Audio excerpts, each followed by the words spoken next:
principe il est simple.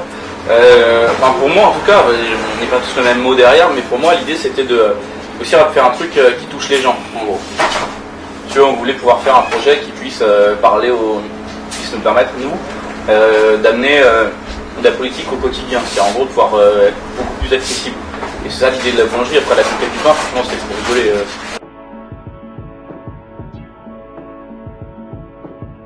Il y a quelqu'un qui m'a proposé de faire du pain pour les Arabes, c'est comme ça que ça a commencé. Je me suis dit pourquoi pas. Et puis j'ai commencé à travailler sur le projet, ensuite j'ai été voir Thomas. Et je lui en ai un peu parlé, il avait l'air intéressé à l'époque.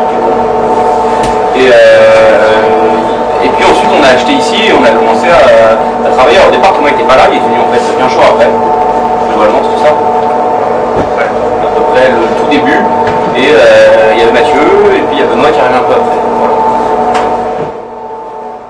Il y a à peu près donc 1 an et demi de ça, quand la boulangerie a été créée, puis moi je revenais de Bordeaux, j'allais prendre un poste à Bessou-Exter en octobre, et donc Pierre m'avait demandé de nous filer un coup de main pendant 15 jours, s'il créait sa boîte. Au bout de 15 jours, je lui ai dit, je crois que tu as besoin d'un vendeur, je pense que tu as besoin d'un comptable, donc est-ce que tu veux que je le fasse? Et il m'a dit oui, et donc après 15 jours, ça fait 1 an et demi que je suis là, donc voilà. Alors moi j'ai un CAP BEP boulangerie en fait. J'ai passé ça en 2005-2006 à l'école de boulangerie-pâtisserie de Paris. À la base, moi j'avais une formation de cuisine. Donc j'ai un BTS en hôtel de restauration. Donc son cuisine, ça, hygiénie culinaire, mais c'est pareil. Et après en 2005-2006, j'ai fait de la boulangerie. Je me suis dirigé vers la boulangerie et j'ai fait un CAP BEP. Après j'ai travaillé, d'abord j'ai fait ma formation chez un mec qui s'appelle Eric Lalos, au quartier du Bain. Ensuite j'ai bossé chez lui pendant 1 an, j'ai bossé chez Poilal. Je suis retourné chez Lalos pendant 1 an et demi. Et après j'ai bossé dans une autre boulangerie qui s'appelle la Prairie des Coquelicots, dans le 9e. Et puis ensuite on a ouvert ici. Voilà. J'avais travaillé longtemps en boulangerie, en l'occurrence 6-7 ans, avant d'avoir... Puis au bout d'un moment, je me fais chier parce que ce travail comme ouvrier, c'est pas très gratifiant d'abord parce que c'est des horaires qui sont durs, c'est un métier qui est dur et franchement, c'est pas marrant. Donc au bout d'un moment, je me suis dit bon, j'ai envie de monter un projet qui soit un peu plus personnel, où on puisse faire nos propres pains, on puisse plus s'amuser et à la fois, j'ai pas envie de devenir patron. Donc j'en ai parlé vite fait et j'en ai parlé avec Thomas et ensuite avec Mathieu. Et ensuite, il y a Benoît qui nous a rejoint, et puis ça a commencé un peu comme ça en fait. Un peu brinque-ballant, j'ai envie de dire. Au début, ça a été un peu flou, mais après, on a réussi à réussir les choses. Voilà. Nous, au sein du réseau Nopassaran, ça fait longtemps qu'on discutait, qu'on parlait et qu'on réfléchissait sur la question des alternatives au capitalisme. Du coup, j'en ai un peu parlé à Pierre. Et Pierre, il m'a... Voilà, un jour, il est venu me voir en me disant, écoute, voilà, ça fait des années que tu me parles d'alternatives. J'en monte une, je fais une boulangerie, viens, je t'apprends à faire du pain et comme ça on créera une alternative. Donc voilà, j'ai réfléchi un peu, puis je me suis dit que c'était un peu compliqué de dire non à une proposition pareille.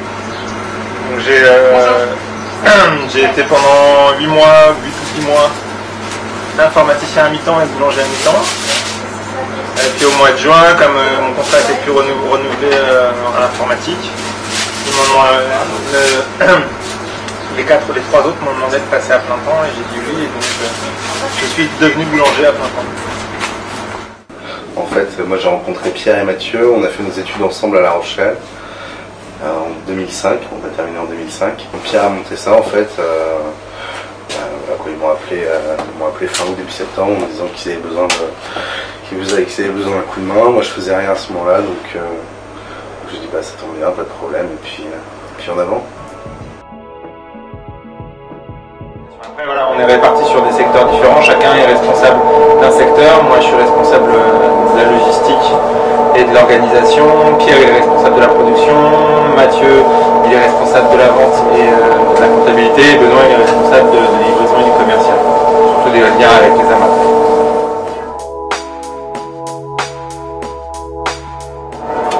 Kropotkin, c'est lui. Voilà. Oh non!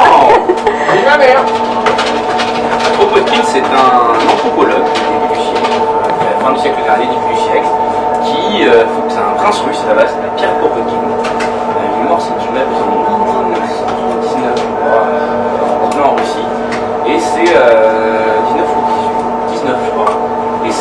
anarchiste, qui se revendiquait de l'anarchisme et surtout du communisme libertaire, qui a écrit plusieurs bouquins qui sont très bons. Bon, La conquête du pain, c'est pas son meilleur, mais c'est un bouquin qui parle d'économie politique et de ce qu'est le communisme libertaire. C'est certes très inférieur à Marx à mon goût, mais en tout cas c'est quand même un très bon bouquin d'introduction à l'anarchisme. Et puis il a écrit derrière Parole d'un révolté qui est très bien. Il a fait des écrits sur les prisons qui sont super intéressants. Il a écrit, je sais même plus, il en a écrit plein. Puis c'est aussi un anthropologue, hein. Il est étudiant en fac d'anthropologie par ailleurs.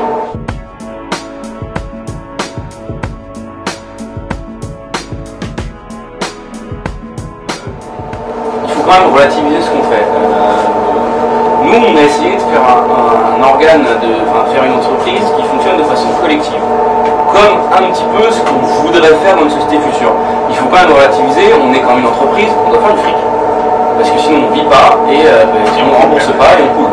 Donc il faut aussi voir le truc, le système capitaliste il existe et on en fait partie. C'est aussi pour ça qu'on est si bien intégré dans certains organes politiques. C'est pas vrai que l'alternative au capitalisme dans ce système truc, ça n'existe pas. Il y a des gens qui en parlent, il y a eu certaines organisations politiques, même libertaires, qui ont pris des tournois alternativistes à l'époque. C'est une immense connerie, c'est un truc qui n'est pas possible. Après, l'intérêt de ce qu'on fait, c'est qu'on peut comme ça parler à des gens de façon plus crédible, parce qu'on n'est plus l'anarchiste qui distribue un tract que personne ne lit jamais, et qui en plus est un tract qui est écrit pour lui-même et pas pour les gens, mais qu'on est les boulangers du coin.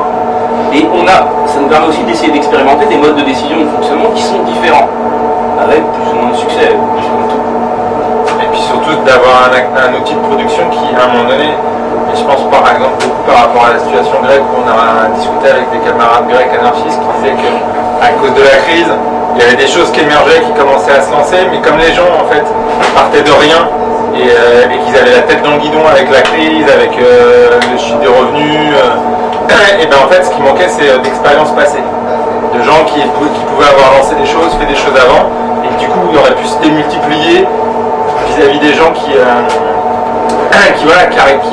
tombent dans la crise et qui sont démunis et qui du coup sont obligés de s'auto-organiser pour faire des choses. Parce que s'ils partent de rien, c'est beaucoup plus compliqué, c'est plus lent, les gens ont la tête dans le guidon et du coup je pense qu'il y a tout un tas de possibles qui sont pas là.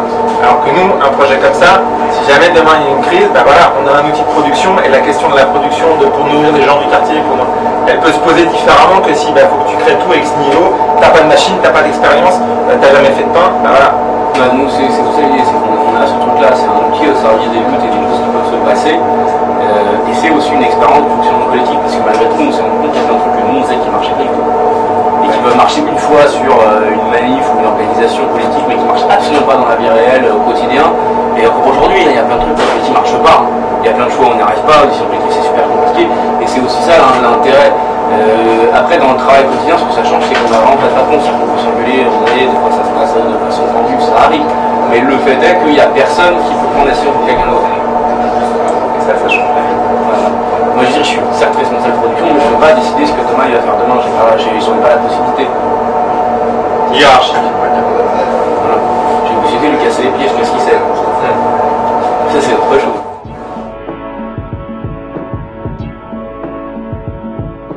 La réflexion sur le travail, ici on est vraiment,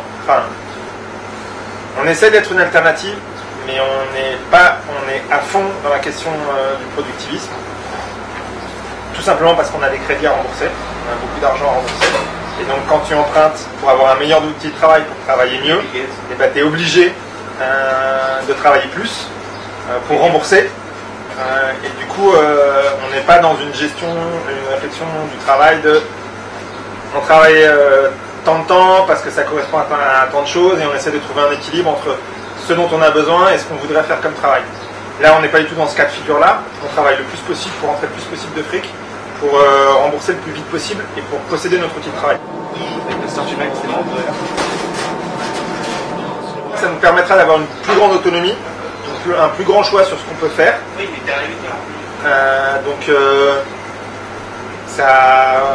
Moi je pense que ça changera grandement la nature de notre rapport au travail. Tant qu'on n'est pas sorti de ce remboursement de prêt, on ne peut pas changer de rapport au travail. Et ça c'est un vrai problème que je n'avais pas imaginé du tout. Moi personnellement, toute ma vie j'ai essayé de ne pas travailler parce que c'était horrible. Pour moi le travail c'est une aliénation. Donc j'ai fait des petits boulots, des petits trucs comme ça, mais travailler à plein temps où tu ne fais que ça, centre de ta vie, J'ai toujours essayé d'éviter. Là, concrètement, c'est pas possible. Parce qu'il y a la question de qui possède le capital pour posséder l'outil de travail. C'est la plus grande réussite, ça. On restera des gens qu'on fait travailler Thomas. Et je veux dire, c'est pareil.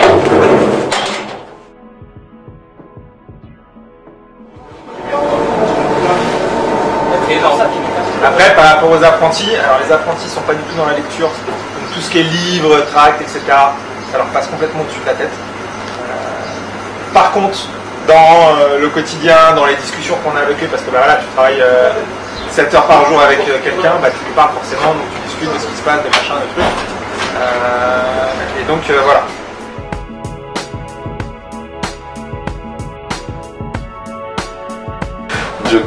Joker. L'autogestion, non, ça permet une implication de chaque personne qui est quand même plus importante, ça permet aussi une certaine liberté dans ton travail, qui est quand même très enviable. Après, c'est un système qui, quand on est 4 marches, j'ai peut-être quelques doutes si on serait 60, quoi. Bah, je sais pas, ça dépend ce qu'on entend par dimension politique. Après, si on entend par dimension politique, le fait de pouvoir proposer un produit bio de très bonne qualité à un petit prix à tout le monde, ouais. Ouais, moi c'est des valeurs auxquelles je crois, c'est pour ça que je suis content qu'on puisse par exemple fournir du pain aux écoles, aux crèches, qu'on puisse, enfin, ils ont mis en place là, un système de réduction de réduction boutique pour les gens qui n'ont pas beaucoup d'argent. Ouais, ça c'est des choses, c'est des valeurs qui me plaisent. Après, si c'est la table de presse et les choses qu'il y a dessus, honnêtement, moi je m'en fous un peu, quoi. Enfin, c'est pas trop mon truc, mais bon. Non, c'est bien l'autogestion. Ça permet de se la péter, genre on est l'extrême gauche. Tu bosses pas vendredi? Non. Ah bah moi je veux venir avec ça. Par contre, tu fais en sorte de convaincre ton patron, Pierre, qu'il fasse les fonds. Parce que moi je vais pas inventer des fonds. Hein. C'est pas mon problème. Tu le sais, c'est pas. Si, c'est ton putain de problème. La sûreté de cette entreprise dépend de ces dotards. C'est comme ça qu'on va rembourser. C'est grâce à dotards. Sinon on est foutus. Dotards en moins, on est foutus, mec. On est en train de croûte. Comment déjà par ranger un petit peu de chaos qu'il y a ici? C'est la bonne paye, mec. Et tu sais comment on fait une sauvegarde automatique? Je te dirai ça quand t'auras rangé. Tu sais, oui, bah tiens, tu vas aller trouver les tickets resto, comment? Hein?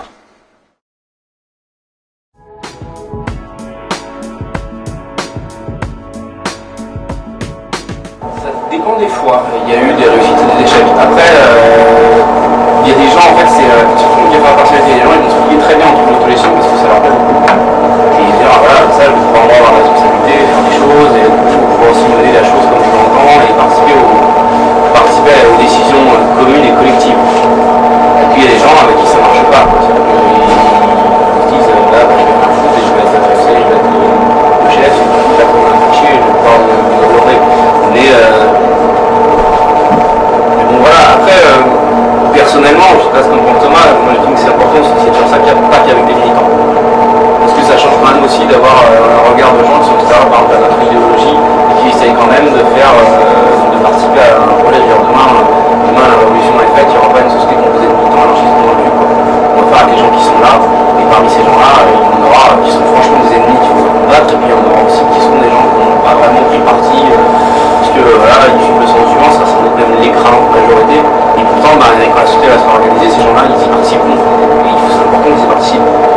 Donc du coup, c'est aussi intéressant de se dire, voilà, on peut, avec des gens qui ne sont pas des militants, faire des activités comme vous montrez.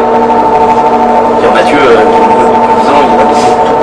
Pourtant, la gestion, ça se passe très bien.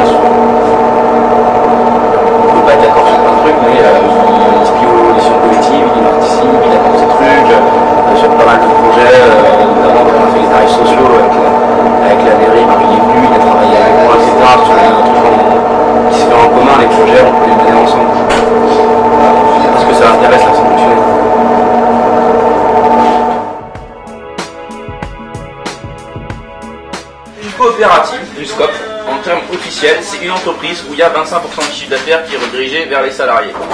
Nous, il y a 100% du chiffre d'affaires qui est redirigé vers les salariés. Mais une SCOP, c'est pas l'autogestion. Il ne faut pas confondre les deux notions parce que je sais que tout le monde dit ah c'est une SCOP donc c'est génial. C'est-à-dire les nouveaux remplaçants c'est une SCOP. Bénéfice. Chèque déjeuner c'est une SCOP, ouais, du bénéfice. C'est 30% du chiffre d'affaires, moi je veux bien. Ouais, c'est pareil. Bah, on sait pas, peut-être que c'est toi qui a pris 100% du chiffre d'affaires. Et donc, non mais tu vois, il y a ces 2 derniers jours, tu vois ce que je veux dire. Peut-être que finalement. C'est ça en fait. Donc si on a. En gros, le principe c'est donc que nous, on redistribue tous les bénéfices envers les salariés et on paye tous pareil. C'est pas forcément obligatoire. Dans une SCOP, ça veut dire que dans les associés qui sont au capital, il y a forcément 2 personnes qui sont salariées et ils ont forcé les salariés ont forcément, je crois que c'est 25 ou 35% du bénéfice. Donc, il n'y a pas de revenu du capital, c'est-à-dire que tu sois associé ou non, tu gagnes pas plus. Et ensuite, et les salaires sont les mêmes. Alors moi, il faut calculer sur la base du taux horaire. Là, comme on est en période de remboursement, on paye tous exactement la même chose. En attendant qu'on ait fini de rembourser l'argent. Sauf moi qui suis un peu moins payé parce que j'ai l'appart là-haut, ça compense le loyer.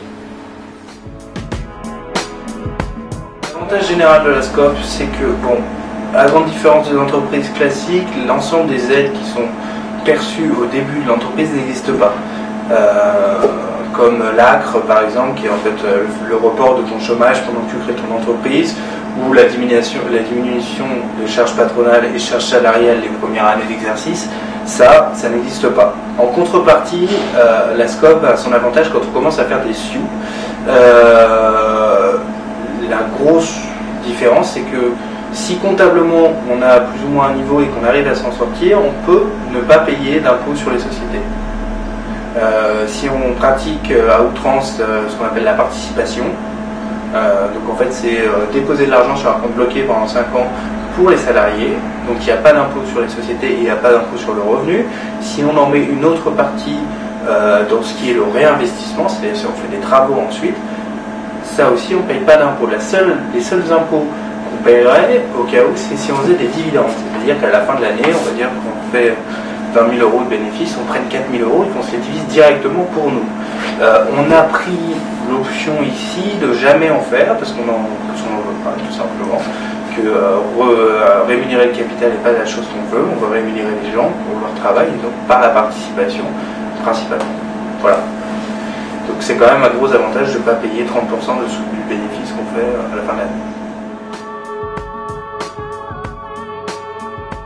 Les ANAP c'est éclectique, il y en a qui sont très sympas, il y en a qui sont des cons, il y en a qui sont des démarches très politiques, d'autres très consommateurs, ça dépend de qui t'aimes. Il y en a qui sont des fous furieux du bio, du vegan, du super bio, du méga naturel, il y en a qui s'en foutent. Mais les restos ils s'en foutent, hein, on fait du bon pain, ils prennent, hein, qu'on soit anarchiste ou pas. Dans le mec de la Villa 9-3 nous appelle en disant bonjour, c'est la boulangerie anarchiste, ici le restaurant très très capitaliste, c'est ce qu'on t'aura 10 baguettes. Je dirais, ils s'en tapent complètement, pour eux, objectivement on fait du pain bon, il est pas cher. Ça les concerne pas quoi. Et le fait que ce soit bio, ça les... Oui, ça c'est une image de marque pour eux. Bio ça fait plus classe. On a différents types de clients, on a des clients qui sont intéressés majoritairement parce que c'est bio, qui eux vont se déplacer. On a les clients du quartier forcément qui eux sont intéressés par le fait qu'on fasse du pain, tout simplement, et des croissants pour leurs gosses. On a une clientèle aussi militante qui vient, oui, parce qu'il y a une date de presse, parce qu'on est un projet spécial dans le cœur des militants, qui n'a pas beaucoup de projets comme le nôtre, et qui sont intéressés par les différentes questions que tu es en train de poser, donc ils vont me les poser à longueur de journée, donc j'en ai marre. Non, je déconne. Mais donc oui, sinon, tu as ces types de gens qui sont intéressés. Après, pour le client classique, c'est un rajout d'image, c'est quelque chose qui le plaît, qui lui c'est pas sa décision de venir ici ne va pas être parce que il y a le monde libertaire qui est ici, il en a rien à faire, c'est parce qu'il y a une baguette qui est ici qui veut venir, mais par contre ça va pas refouler quelqu'un. On est à Montreuil, on est quand même dans une ville qui est quand même extrêmement de gauche, voire d'extrême gauche, donc on n'a pas vraiment de gens qui vont dire non, attention là, on rentre dans le domaine du communisme, moi je veux pas, j'ai pas envie de manger un Lénine au petit déjeuner, c'est pas possible, donc voilà. Mais donc oui, ça passe quand même très bien par rapport au quartier. On serait à Saint-Cloud, je pense que c'était un peu différent. Ce que ça change, c'est qu'il y a un projet, un peu de politique d'investissement dans le quartier. On a une table de presse militante dans la boulangerie. On essaye de soutenir toutes les initiatives militantes qu'il peut y avoir. en fournissant du pain, soit au même prix que le restaurant, soit pour certaines choses gratuitement. Là, quand il y avait eu les grandes grèves sur les retraites, on avait fourni du pain gratuitement. Donc voilà, ça change. Après, c'est une boulangerie, hein, on fait du pain et on le fait comme dans une boulangerie classique, sauf qu'ici, voilà, c'est la technique de Pierre. Pierre est un bon boulanger, donc du coup, on fait du bon pain. Voilà.